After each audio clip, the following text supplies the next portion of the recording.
Àwúre bí àyíwọ̀, àwúre bí àyíwọ̀, àwúre bí àyíwọ̀, ẹni ọkàn rẹ̀ ò gbé kó padà, ẹni àyà rẹ̀ ò gbé kó dẹ̀yìn. Mo kí yín tòǹdó tọ̀wọ̀ ti kálẹ̀ ti lajẹ́ ti Kwara ti Ìlọrin ti Kogi tèkó tẹ̀gbá tìjẹ̀bú ti làró ti èjìgbò tẹ̀dẹ̀ tọ̀ṣun ti ìbàdàn tọ̀yọ́ ti ìjẹ̀ṣà òṣèré onílẹ̀ obì ti òṣogbo òròkì àsálà ti Ilé-Ifẹ̀ níbi ojúmọ́ ire tó ti mọ olúkúlùkù. Pẹ̀lú èmi ọmọ yín omidan Mítadé lónìí mi wá sọ̀tọ̀ mo wá engage àwọn audience mi ni. Kí ni a fẹ́ ṣe lọ́dọ̀ tòní? A fẹ́ ṣe ìpèníjà láàrin ara wa. Ó ní àkọ́rí ìpèníjà yìí òun là ń pè ní ìpèníjà orí ìrun rẹ, oríkì orí ìrun rẹ. Báwo la ṣe fẹ́ ṣe ìpèníjà yìí? Màá kí oríkì ìlú mi ò sì ní dárúkọ ìlú tí mo ti wá.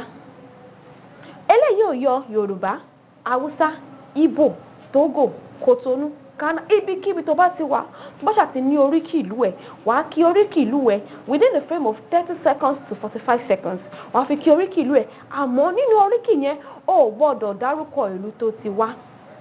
Nígbà tá a bá máa post ẹ̀ sórí YouTube channel, oríkì ìlú tó bá ti yege jù yóò gba ẹ̀bùn tó worth 5,000 naira. Ìtó bá tẹ̀lé tó gbé second position yóò gba ẹ̀bùn tó worth 3,000.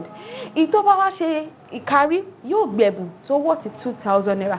Ẹ jẹ́ ṣe àpẹẹrẹ bí oríkì yìí ṣe máa lọ. Kí gbogbo yín ṣe mọ̀ yí pé ọmọ Ìjẹ̀ṣà òṣèré onílẹ̀ obì ni mí, ẹ jẹ́ wá kí oríkì ìlú mi tí mi ò ní dárúkọ ìlú tí mo ti wá ń bẹ̀. Èmi lọmọ olóbì kan wọ́n ti wọ́n, èmi lọmọ olóbì kan wọ́n ti wọ̀wọ̀. Ẹni tó bá fẹ́ mi á wọ̀ sínú mi, ìyí tí ò fẹ́ mi á wọ̀ sínú igbó. Ẹranko búburú á máa ro òun fi jẹ. Ṣó ti yé yín bẹ̀ yẹn? Èmi lọmọ ẹlẹ́ni àtẹ̀ka, ọmọ ẹlẹ́ni ẹ̀wẹ̀lẹ́. Ẹ pé mo kí oríkì ìlú mi tí mi ò dárúkọ Ìjẹ̀ṣà ń bẹ̀. Ìsìn wá ni pé gbogbo àwọn tó bá wà wò, ẹni tó bá ti lè san oríkì ìlú yẹn, ìtó bá gbégbá orókè yóò gbẹ̀bùn 5,000 naira. Ìtó tẹ̀lé yóò gbẹ̀bùn 3,000. Ìtó bá parí ẹ̀ yóò gbẹ̀bùn 2,000 naira. Ṣó ti yá? Bẹ̀rẹ̀ sí máa ṣe fídíò tiẹ̀ 30 to 45 seconds. Sọ oríkì ìlú ẹ̀ fún wa. Jẹ́ kí gbogbo èèyàn bá rẹ mọ ibi tí o ti wá. Èmi lọ́kàn láti jẹ̀bùn. Ṣé ìwọ ló kàn?